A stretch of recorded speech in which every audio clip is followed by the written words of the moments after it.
নমস্কার, শুভ সকাল। আমার পিছনে যে বিল্ডিংটা দেখতে পাচ্ছেন আর গেট দেখতে পাচ্ছেন, এটা হচ্ছে আলীজান জুট মিল, নরসিংদীর।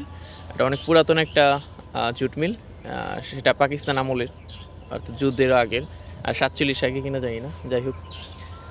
তো এগুলো এখন আছে আর কি।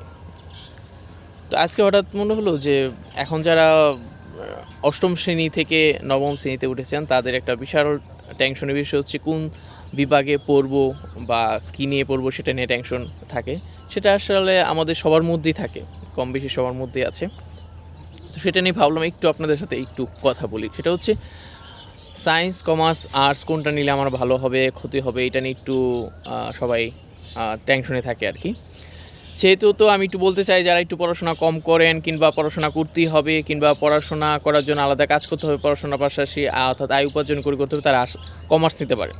হ্যাঁ, আর যারা হচ্ছে একটু পড়াশোনা করতে চান, তারা হচ্ছে আর্টস নিতে পারেন। আর্টসে যারা হচ্ছে সাহিত্য বা ইতিহাস পছন্দ, তারা আর্টস নিয়ে পড়াশোনা করতে পারেন, এটা ভালো। আর যারা আসলে পড়াশোনাটা করতে চান এবং ভবিষ্যতে ওই যে ডাক্তার, ইঞ্জিনিয়ার ছাড়াও হচ্ছে অনেক কিছু হতে চান, তারা হচ্ছে সায়েন্স নিয়ে পড়ুন। তো সায়েন্সের মধ্যে হচ্ছে প্রচুর পড়াশোনা, আপনাকে পড়তেই হবে, পড়ার কোনো বিকল্প নেই। আর আর্থিক অবস্থা যাদের একটু ভালো, এটাও বিবেচনার বিষয়। সায়েন্স নিয়ে পড়াশোনা করলেই হবে না, সায়েন্সে আসলে খরচের বিষয় আছে। হ্যাঁ, তো এটাও মাথায় রাখতে হবে। তবে একদমই পড়াশোনা কম হচ্ছে কমার্সে, একটু পড়াশোনা হচ্ছে আর্টসে, আর অনেক বেশি পড়াশোনা হচ্ছে সায়েন্সে। এবং আপনার সময় সুযোগ থাকলে আপনি সায়েন্স নিয়ে পড়লে আপনার জন্য বিজ্ঞান বিষয় বলেন, বিজ্ঞান, অঙ্ক, অনেক বিষয় আপনার ভালো হবে।